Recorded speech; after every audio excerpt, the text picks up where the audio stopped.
Hello नमस्कार मित्रों, आज हम राष्ट्रपति और उपराष्ट्रपति के बारे में कुछ बातें जानेंगे।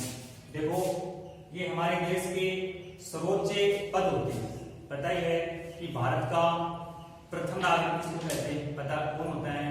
हमारे राष्ट्रपति। देखो,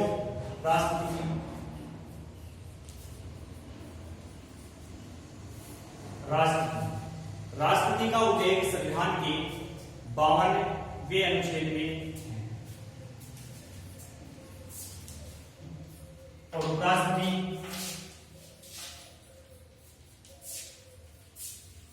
63।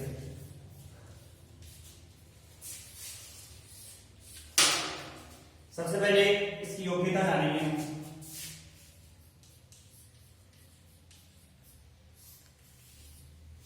योग्यता देखो, कोई भी पद हो, चाहे गांव में छोटा सा सरपंच क्यों ना हो, उसके लिए योग्यता आवश्यक होती है। तो हमारे इस राष्ट्रपति की योग्यता सबसे पहले तो 35 वर्ष की आयु पूर्ण की जानी होनी चाहिए। तो उसके बाद यह लोकसभा का सदस्य बनने की योग्यता रखता हो। मित्रों, लोकसभा का सदस्य बनने के लिए आपको योग्यता पता होनी चाहिए कि 25 वर्ष उसकी न्यूनतम आयु होनी चाहिए, पागल में दिवालिया नहीं होना चाहिए, भारत का नागरिक होना चाहिए, किसी भी लाभ के पद पर आसीन नहीं होना चाहिए। दूसरा, उपराष्ट्रपति की भी आयु सेम होती है, उसकी भी 35 वर्ष, और ये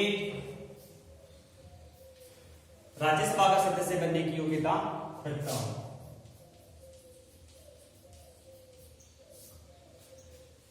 उसके बाद में कुछ और भी योग्यताएं हैं, क्योंकि ये योग्यताएं प्रत्येक व्यक्ति के पास में हो सकती हैं, या राज्यसभा या लोकसभा के जो सदस्य उनके पास में भी हो सकती हैं। लेकिन इसके लिए और भी योग्यताएं, जैसे 50 प्रस्तावक होने चाहिए। प्रस्ताव का मतलब होता है कि राष्ट्रपति का चुनाव लड़ने के लिए किसी व्यक्ति को चुना जाता है, जिसके लिए 50 व्यक्ति, प्रस्ताव का मतलब वो चुने की स्वीकार करने, और 50 व्यक्ति 50 अनुमोदक, मतलब इस बात को स्वीकार करने की हमें पसंद है, हम इसको वोट कर देंगे, और 15,000 जमानत राशि।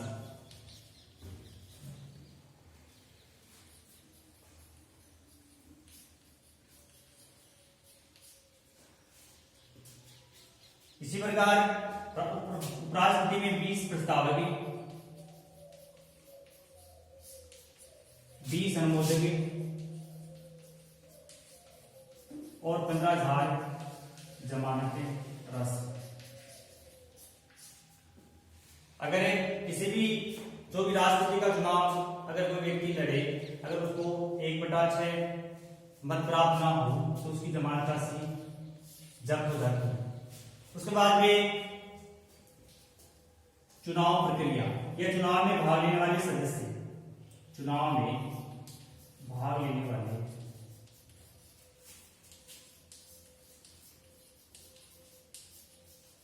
सदस्य, सबसे पहले तो सारे के सारे हमारे जो संसद के दोनों सदनों के सदस्य, जिनमें लोकसभा के सदस्य प्लस राज्यसभा के सदस्य प्लस दिल्ली व पुडुचेरी के विधानसभा के सदस्य।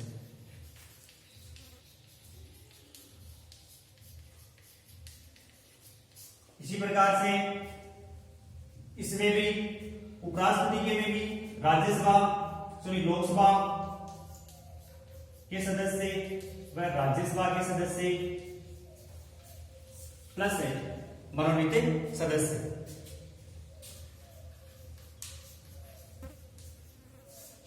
मनोनीत कितने होते हैं? लोकसभा में तो 2, 54 भारतीय होते हैं, और राज्यसभा में 12 सदस्य। टोटल कितने हो गए? 12 + 2 = 14 मनोनीत सदस्य इनके चुनाव में भाग लेते हैं।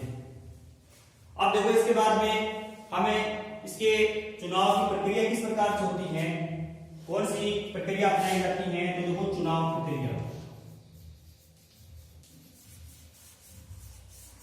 चुनाव प्रक्रिया, सबने नाम पढ़ा होगा कि आनुपातिक प्रतिनिधित्व एकल संक्रमणीय मत पद्धति, आनुपातिक एकल संक्रमणीय मत पद्धति या अप्रत्यक्ष रूप से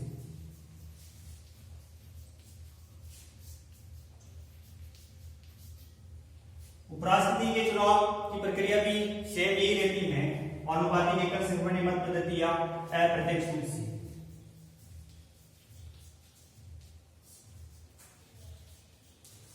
इसके बाद में हम जानेंगे कि ये राष्ट्रपति और उपराष्ट्रपति को शपथ कौन दिलाता है। देखो शपथ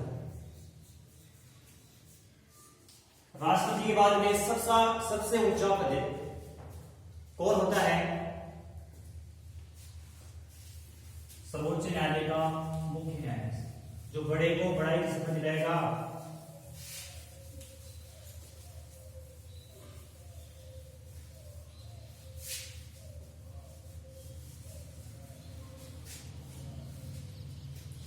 देखो शपथ राष्ट्रपति को शपथ दिलाता है सर्वोच्च न्यायालय का मुख्य न्यायाधीश, सर्वोच्च न्यायालय का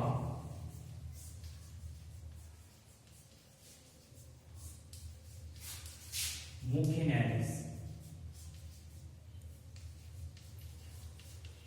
और उपराष्ट्रपति को शपथ दिलाती सर्वोच्च न्यायालय का मुख्य न्यायाधीश। अब उपराष्ट्रपति को शपथ दिलाएगा कौन? हमारा राष्ट्रपति। इसके बाद में हम जानेंगे इसका कार्यकाल। कार्यकाल तो सबको याद रहता है कि ज्यादातर सभी का 5 वर्ष ही रहता है, तो राष्ट्रपति का कार्यकाल 5 वर्ष और उपराष्ट्रपति का भी 5 वर्ष। इसके बाद में इनका वेतन देखो मित्रों, तो हम राष्ट्रपति का वेतन पहले था 1,50,000 रुपये और अब वर्तमान में 5 लाख हो गया। उसी प्रकार से उपराष्ट्रपति का प्राचीन में था, पहले था 1,25,000 और अब हो गए हैं 4 लाख। लगभग इन दोनों के वेतन में 200% की वृद्धि की गई है। अब देखो ये दोनों त्याग पत्र किसको देते हैं?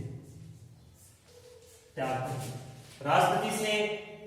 राष्ट्रपति त्याग पत्र देगा उपराष्ट्रपति को,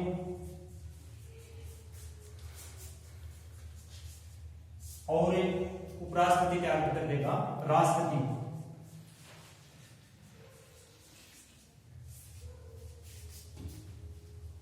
अब देखो मित्रों, अब हमें राष्ट्रपति से कुछ संबंधित अनुच्छेदों के बारे में जानेंगे कि कौन सा अनुच्छेद में इनको शपथ दिलाई जाती है, कौन से अनुच्छेद में कार्यकाल है, ये सारी बातें हम जानेंगे। देखो सबसे पहले अनुच्छेद 52। मैंने शुरुआत में जब इस टॉपिक को शुरू किया था तभी बताया था कि राष्ट्रपति का अनुच्छेद या राष्ट्रपति का उल्लेख संविधान के 52 में किया गया है। तो 52 में स्वयं राष्ट्रपति का उल्लेख किया गया है, राष्ट्रपति का उल्लेख। उसके बाद में अनुच्छेद 53 में कार्यपालिका की शक्तियां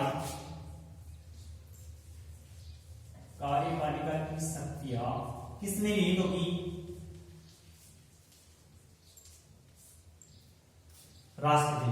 उसके बाद में अनुच्छेद 54 में चुनाव में भाग लेने वाले सदस्यों के बारे में बताया गया है कि राष्ट्रपति के चुनाव में कौन कौन से सदस्य भाग लेते हैं। चुनाव में भाग लेने वाले सदस्य, भाग लेने वाले सदस्य। उसके बाद में अनुच्छेद 55 में निर्वाचन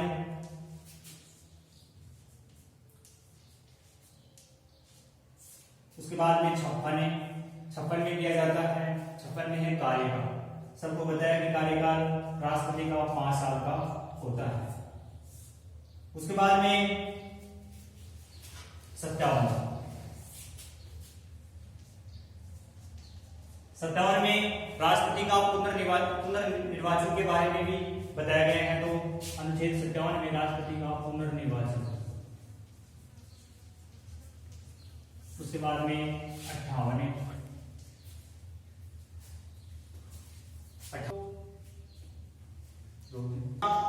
अनुच्छेद 58 में उल्लेख है योग्यता बताइए। मैंने बता दी थी कि 35 वर्ष आयु होनी चाहिए, लोकसभा का सदस्य बनने की योग्यता रखनी चाहिए, 50 प्रस्ताव, 50 अनुमोदन प्लस 15,000 मानते राशि।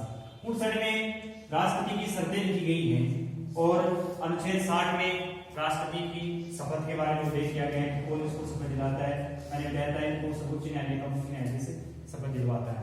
उसके बाद में 61 का तो सबको पता ही होगा कि इसमें राष्ट्रपति के महाभियोग के बारे में उल्लेख किया गया है। महाभियोग से मतलब होता है कि अगर राष्ट्रपति संविधान का उल्लंघन करता है या कुछ कदाचार या कुछ अपराध कर देता है तो इस पर महाभियोग लगाया जाता है। अनुच्छेद 62 में पद रिक्त होने पर या तो उपराष्ट्रपति या सर्वोच्च न्यायालय का मुख्य न्यायाधीश के बारे में उल्लेख किया गया है। पद रिक्त होने पर उपराष्ट्रपति, अगर उपराष्ट्रपति ना हो तो सर्वोच्च न्यायालय का मुख्य न्यायाधीश पद को ग्रहण करता है। उसके बाद में कहते हैं राष्ट्रपति संबंधित जो भी विवादों का निपटारा वो सर्वोच्च न्यायालय के द्वारा किया जाता है। तो सर्वोच्च न्यायालय के द्वारा विवादों का निपटारा।